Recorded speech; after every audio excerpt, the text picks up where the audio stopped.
오늘 주시는 하나님의 말씀 요한 1서 2장 7절에서 11절의 말씀입니다. 요한 1서 2장 7절에서 11절의 말씀 교도로 봉독하겠습니다. 사랑하는 자들아, 내가 새 계명을 너희에게 쓰는 것이 아니라 너희가 처음부터 가진 옛 계명이니 이 옛 계명은 너희가 들은 바 말씀이거니와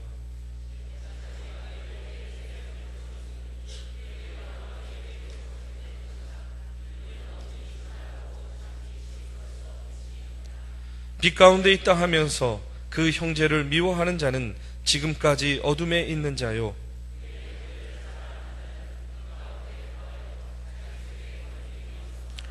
그의 형제를 미워하는 자는 어둠에 있고 또 어둠에 행하며 갈 곳을 알지 못하나니 이는 그 어둠이 그의 눈을 멀게 하였음이라. 아멘. 아멘. 우리 메시아 찬양대에 찬양 감사를 드립니다. 이제 벌써 올해도 얼마 남지 않았습니다. 우리 이제 12월 달을 눈앞에 두고 있는데요.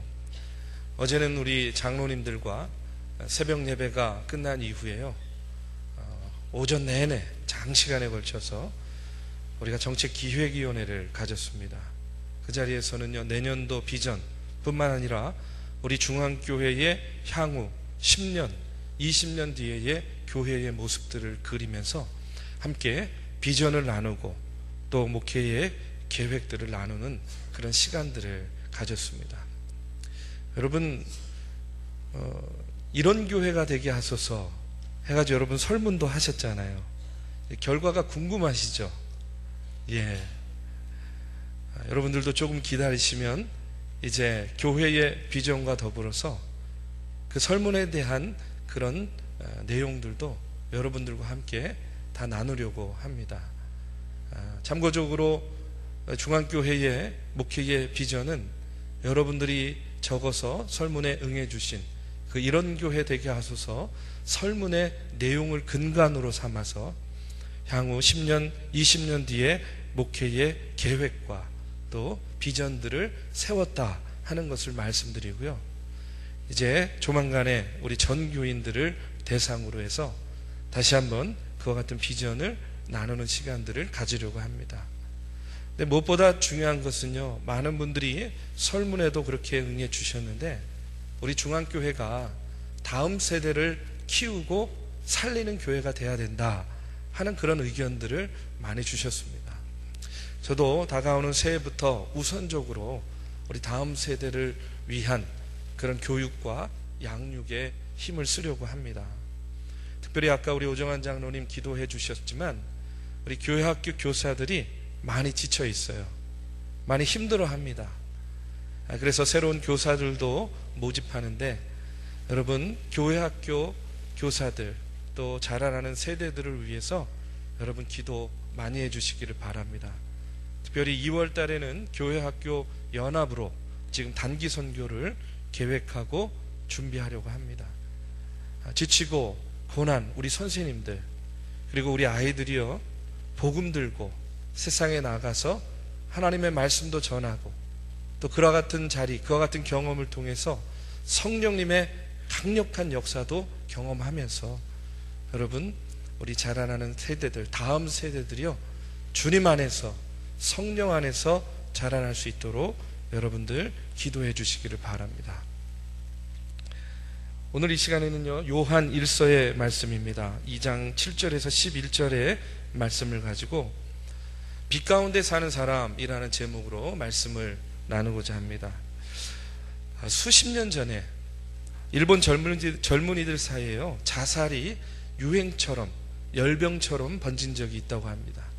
여러분, 우리나라도 자살률 하면 세계에서 1, 2위를 다투는 그런 나라이긴 한데 일본도 역시 마찬가지로 이 자살의 열풍이 젊은이들 사이에 많이 불었대요. 그런데 여러분, 우리나라 사람들은 자살하려면 어디로 갑니까? 어디로 가죠? 우리는 다리로 가요. 다리로. 마포대교, 성산대교, 우리는 다리로 가는데 그때 일본의 젊은이들은 자살을 하러 어디로 갔냐면 후지산으로 갔대요. 후지산. 일본의 대표적인 산이잖아요. 후지산. 그래서 후지산에 가가지고 그 분화구에 뛰어드는 거예요. 확실하게 자살하는 겁니다. 여러분 웃으면 안 되는데, 예? 근데 그렇게 이제 자살을 했대요. 근데 그 후지산이 유명한 관광지잖아요. 이 관광지에서 자꾸 그렇게 자살하는 청년들이 생기니까 얼마나 난감하겠습니까? 그래서 경비병도 세워보고 이런저런 조치들을 취해도 도통 그것이요 개선이 되지 않는 거예요. 그래서 당국에서 고민을 하다가 한 가지 방법을 강구해냈어요. 그게 무엇이었냐면 그 후지산 입구에다가 팻말을 하나 세웠어요. 그 팻말에 뭐라고 써 있었냐면 이렇게 쓰여 있었습니다. 다시 한번 생각하라. 다시 한번 생각하라. 이렇게 써놨어요. 너가 죽으려고 여기까지 왔지만 다시 한번 생각해라. 여러분 간단하면서도 대단히 강력한 그런 메시지였습니다. 근데 실제로 이제 이 팻말을 설치한 이후에요, 자살하려고 왔다가 다시 한번 생각해 봐라 하는 그 팻말을 보고 마음이 바뀌어가지고 다시 돌아간 그런 사람들이 많이 있었대요. 이 개선이 됐다는 그런 이야기입니다. 그런데 하루는요 어처구니 없는 일이 벌어졌어요. 어떤 일이었냐면 한 청년이 자살을 하기로 결심하고요, 내가 죽어야지, 나는 죽어야 돼, 온통 죽음에 대한 생각을 가지고 그 후지산으로 가는 겁니다. 그런데 그 온통 그 생각이 나는 죽어야 돼 하는 그 자살에 대한 생각으로 가득 차 있다 보니까 그 팻말을 보지 못한 거예요. 지나쳐 갔습니다.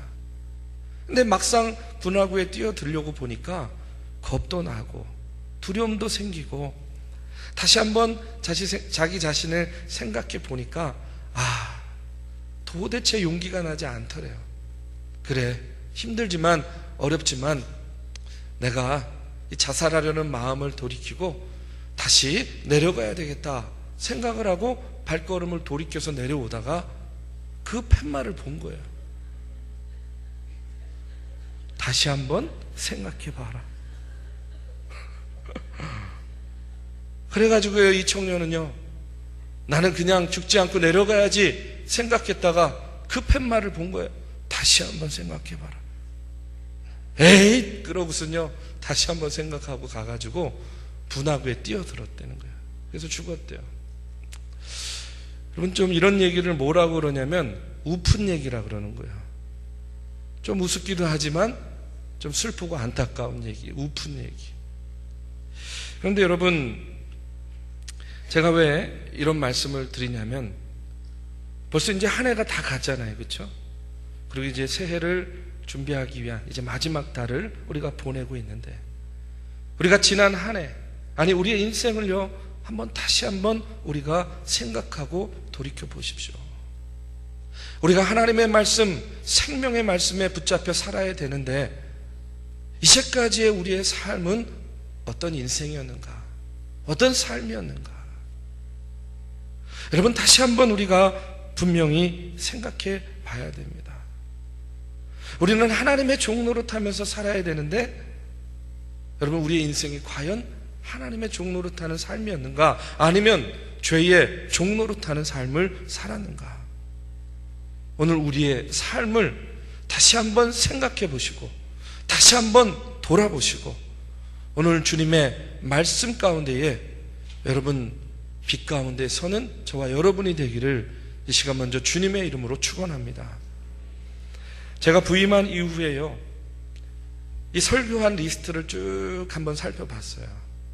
그랬더니 지난 7개월여 동안 제일 많이 설교한 내용이 뭐였냐면 사랑하라, 용서해라, 하나 되라 하는 그런 말씀이었어요.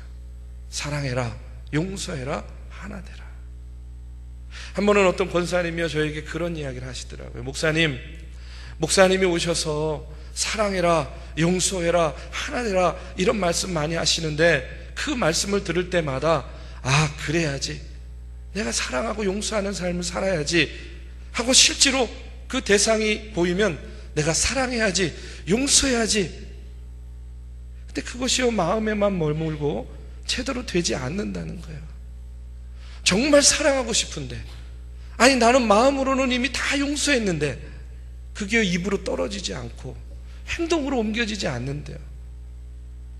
그 권사님의 고백을 들으면서 정말 사랑하고 싶고 정말 용서하고 싶고 정말 화해하고 싶고 하나 되고 싶은데 그것이 잘 되지 않아서 너무나 안타까워하는 그 마음을 제가 느낄 수 있었어요. 여러분, 왜 사랑하는 것이 잘 안 될까요? 왜 용서하고 하나 되는 것이 힘들까요? 여러분, 안 되면 하지 않아도 되는 겁니까? 안 되니까 그냥 안 되는 걸로 그냥 내버려 둬야 될 일입니까? 여러분, 사랑하고 용서하고 하나 되는 것은요, 그렇게 안 된다고 내버려 둬서는 안 되는 일이에요.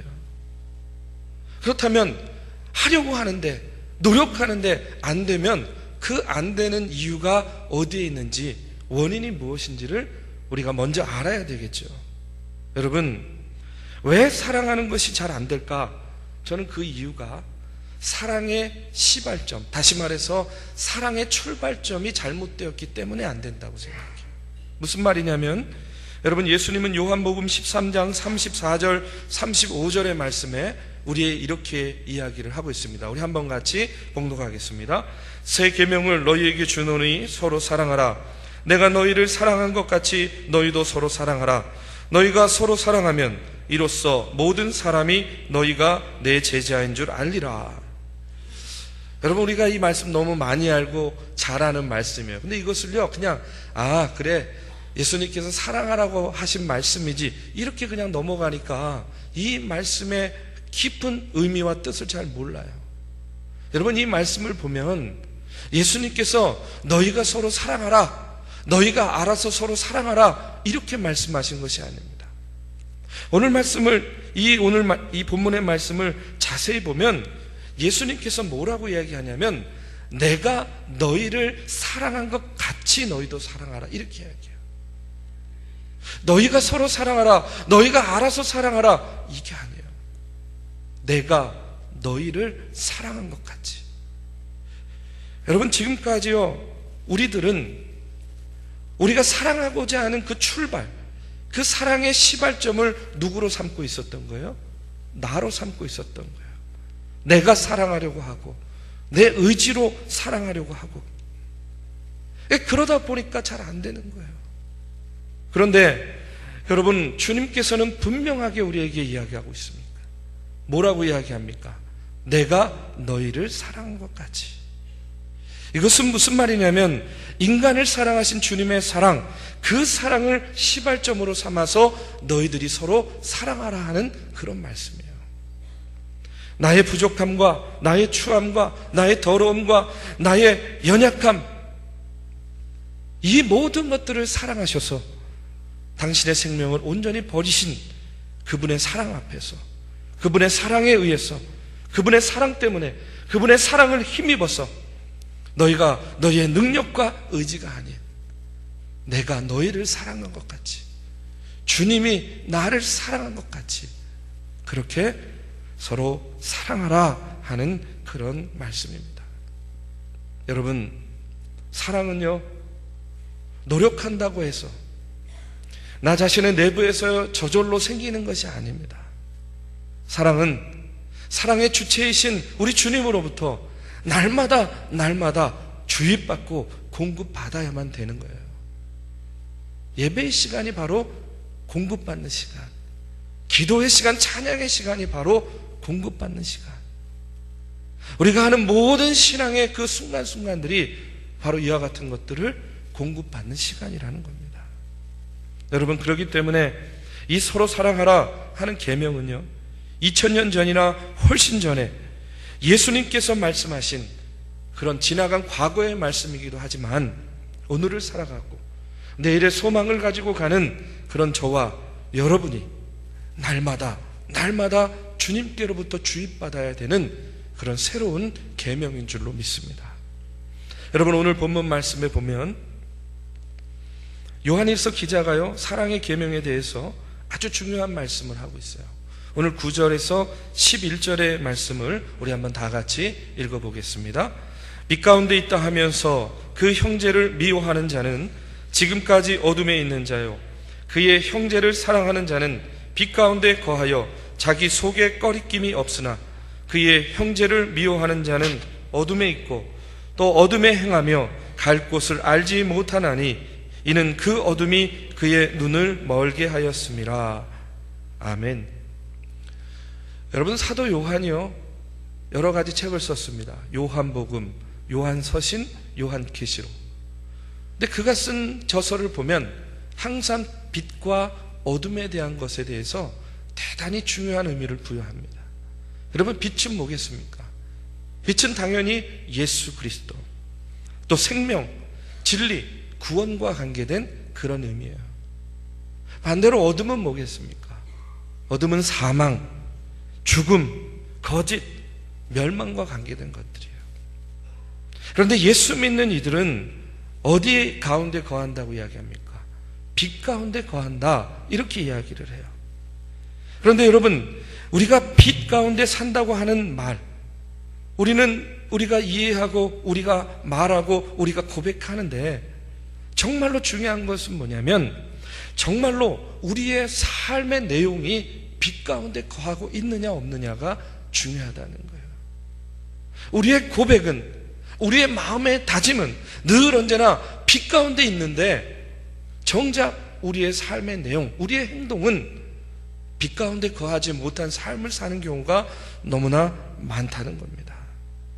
여러분, 내가 빛 가운데 사는지 아니면 빛 가운데 살지 못하고 어둠 가운데 있는가, 여러분, 이것을 분별하는 가장 좋은 방법이 있어요. 그것이 뭐냐면 바로 내 형제 자매, 내 이웃들을 사랑하는가 사랑하지 않는가를 보면 알 수 있어요. 여러분, 내 형제 자매, 내 이웃에는요, 우리 믿음의 성도들도 다 포함이 됩니다. 내가 입술로는 빛의 고백을 하고 내가 마음의 다짐으로는 빛 가운데 사는 사람의 마음을 가지고 있지만 정말로 내 삶이 빛 가운데 거하는가 어둠 가운데 거하는가는 내가 내 형제 자매 이웃을 사랑하는가 사랑하지 않는가를 보면 알 수 있다는 그런 이야기입니다.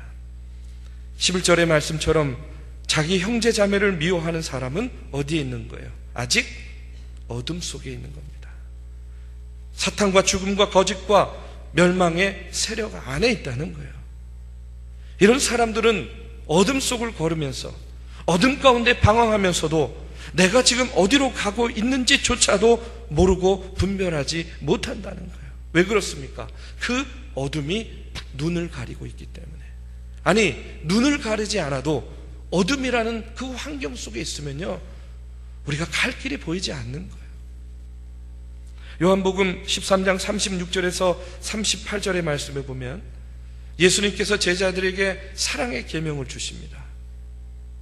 그러니까 그 계명을 받은 다음에 제자 베드로가요, 뭐라고 이야기하냐면 나는 주를 위해서 목숨을 바치겠습니다, 이와 같은 결의에 찬 맹세를 합니다. 그러니까 38절에 예수님께서 이렇게 이야기를 합니다. 예수께서 대답하시되 내가 나를 위하여 내 목숨을 버리겠느냐? 내가 진실로 진실로 내게 이르노니 닭 울기 전에 내가 3번 나를 부인하리라. 여러분, 베드로가 이와 같은 말을 들을 때에 그게 인정이 됐겠습니까? 지금 나는 빛 가운데 사는 사람이요, 지금 나의 고백과 나의 결심은 빛 가운데 사는 그런 고백과 결심인데 예수님께서는 뭐라고 이야기하는 거예요? 네가 나를 한 번도 아니고 3번이나 부인할 것이다, 이렇게 이야기해요. 결코 아마 그 순간에 동의할 수도 없었고 인정할 수 없었을 거예요. 그런데 어떻습니까? 요한복음 18장 25절에서 27절에 보면 베드로가 예수님을 3번이나 부인해요. 부인합니다. 예수님의 제자로서 빛 가운데 사는 것 같았지만 실상은 여전히 어둠 가운데 사는 삶이었다는 거예요. 빛이신 예수님을 늘 바라보는 것 같았지만 어둠이 그의 눈을 가려서 실상은 내가 어디로 가는지조차 모르고 살았기 때문에 여러분, 베드로는 그렇게 예수님을 부인한 겁니다. 내 마음은, 내 고백은 그렇지 않았지만 내 삶은 여전히 어둠 가운데 있었기 때문에. 그런데 그런 베드로가 닭울음 소리를 듣게 됩니다. 그 순간 예수 그리스도와 눈이 마주치는 거예요. 눈이 마주쳤어요. 그 순간에 베드로는 자신의 잘못을 통회하고 자복하고 회개합니다. 왜 그렇습니까? 자신은 주님을 배반했는데, 자신은 주님을 모른다고 부인했는데, 나는 결코 그러지 않을 거라고 결심하면서도 실제로는 그렇게 주님을 떠났는데, 주님의 눈빛을 보니까 원망이 있는 것도 아니에요. 배반에 대한 분노가 있는 것도 아니에요. 주님의 눈 속에는 여전히 자신을 향한 사랑이 가득 담겨 있는 겁니다. 그 눈빛을 보고 그 눈빛을 마주 대하는 순간, 나는 주님을 배반했는데 주님은 여전히 나를 사랑으로 감싸주시고 있구나.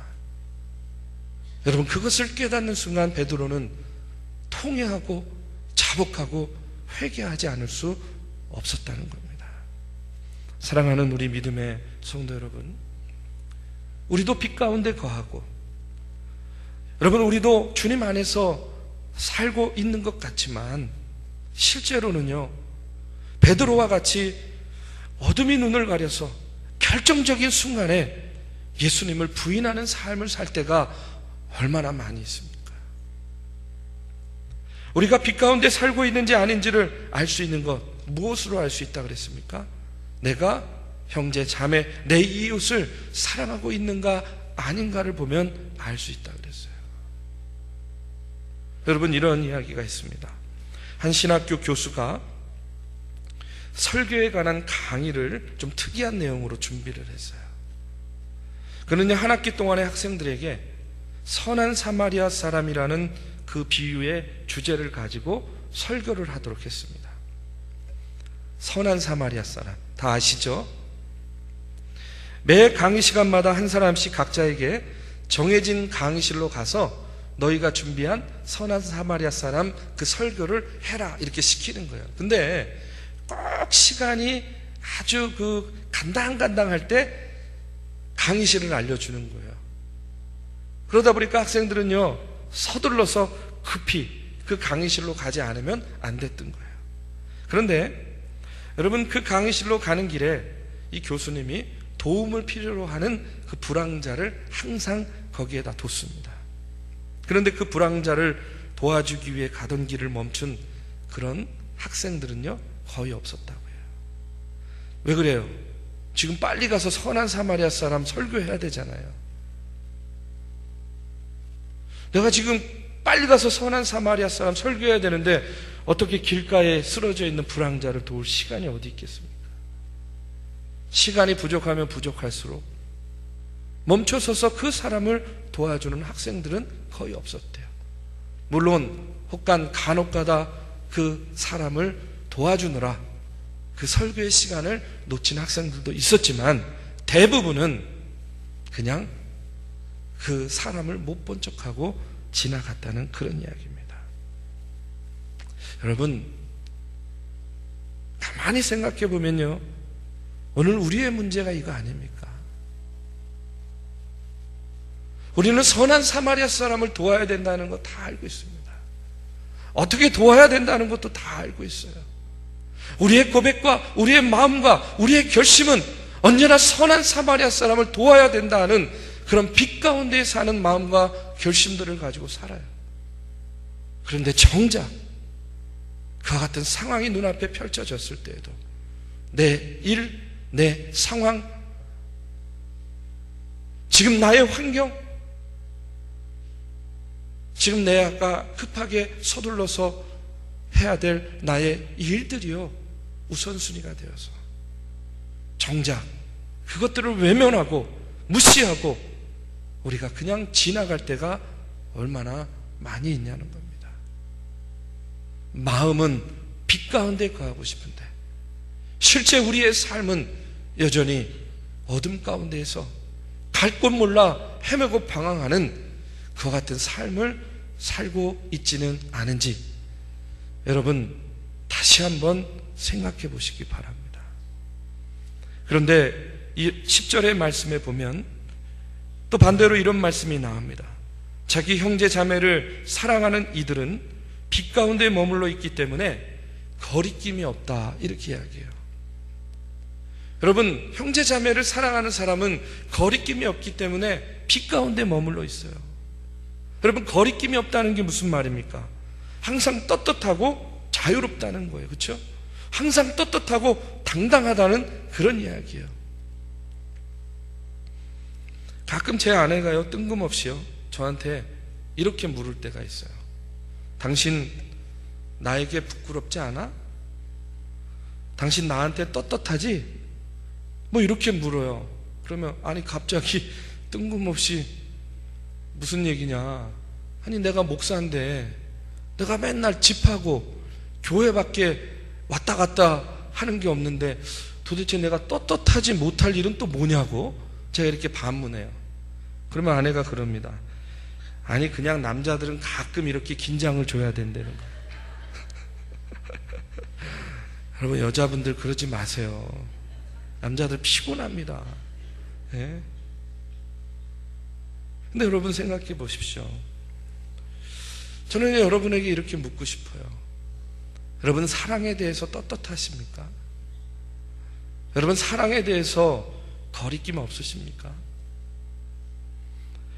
여러분은 이웃을 사랑하냐 하는 이런 물음에 거리낌 없이 그럼요, 나는 떳떳하죠. 내가 크리스찬인데, 내가 예수 믿는 사람인데 내가 거리낌 없이 거리낄 게 뭐가 있겠습니까? 여러분, 이렇게 대답할 수 있냐는 거예요. 만약 그렇다면 여러분은요, 정말로 빛 가운데 사는 주님의 자녀들입니다. 그런데 여러분이 형제 자매를 사랑하지 못하고 미워하고 있다면, 여러분, 내가 아무리 빛 가운데 있는 고백들을 하고 내 마음 가운데 아무리 그런 결심이 있다 하더라도 나는 여전히 어둠 가운데 거하고 있다라는 거예요. 여러분, 데이빗 로렌스가 쓴 소설 섬을 사랑했던 사람이라는 그런 소설이 있습니다. 이 주인공이요, 주변의 모든 사람들이 너무 싫고 미운 거예요. 보기 싫어요. 그러니까 혼자 있고 싶은 겁니다. 그래서 주인공은요, 그동안에 은행에 저축했던 돈을 다 찾아가지고 혼자 무인도로 이사를 가게 됩니다. 그런데 거기서 생활을 해보니까 혼자 있으면 행복할 것 같았어요. 그런데 시간이 점점 지날수록 외로운 거예요. 행복하지 않은 거예요. 그러니까 이 주인공은 이 섬이 별로 좋지 않아서 그런가 보다 생각을 하고 다른 섬으로 이사를 갑니다. 그런데 그 섬을 가도 여전히 외롭고 불행한 거예요. 행복을 느낄 수가 없는 거예요. 이 주인공은 이 섬, 저 섬을 계속 옮겨 다니다가 그 외로움 가운데에 정신병이 들어서 죽었다는 그런 내용이에요. 여러분, 우리가 믿음의 생활하고 신앙생활 하다 보면 가끔 사람이 미울 때가 있어요. 여러분, 그렇지 않습니까? 어떨 때는요, 저 사람만 없으면 정말 교회 다니기 좋고 신앙생활하기 좋을 것 같다, 이런 생각하죠. 여러분, 없어 보십시오. 없으면요, 행복할까요? 그렇지 않습니다. 그 사람이 있기 때문에 여러분, 우리의 사랑이 더욱더 빛을 발할 수 있는 겁니다. 그 같은 관계에 어려움이 있기 때문에 우리의 용서가 더욱더 가치 있는 용서가 되는 거예요. 여러분, 저는요, 이렇게 믿습니다. 사람은요, 사람 없이 살 수 없습니다. 또 사람은 사랑 없이도 살 수 없어요. 사람은 사람 없이 살 수 없고 사람은 사랑 없이 살 수 없습니다. 여러분, 사랑 그 자체이신 하나님이 우리를 만드실 때 우리의 본질을 사랑으로 만드셨기 때문에 우리 인간은요, 사랑 없이 살 수 없는 그런 존재예요. 사랑하는 우리 믿음의 성도 여러분, 다시 한번 권면합니다. 여러분, 사랑하시기 바랍니다. 그 사랑으로 우리 마음속에 품은 사랑이 우리의 삶의 내용이 되어서 여러분, 우리가 어둠 가운데 거하는 것이 아니라 빛 가운데 거하는 그런 주님의 성도들이 되시기를 주님의 이름으로 축원합니다. 여러분, 그 선택은 여러분의 몫입니다. 어느 쪽을 선택하시겠습니까? 저는요, 우리 중앙교회 믿음의 성도들, 사랑의 계명을 붙잡고 어둠이 아니라 빛 가운데 거하는 저와 여러분이 되기를 주님의 이름으로 축원합니다. 기도하시겠습니다.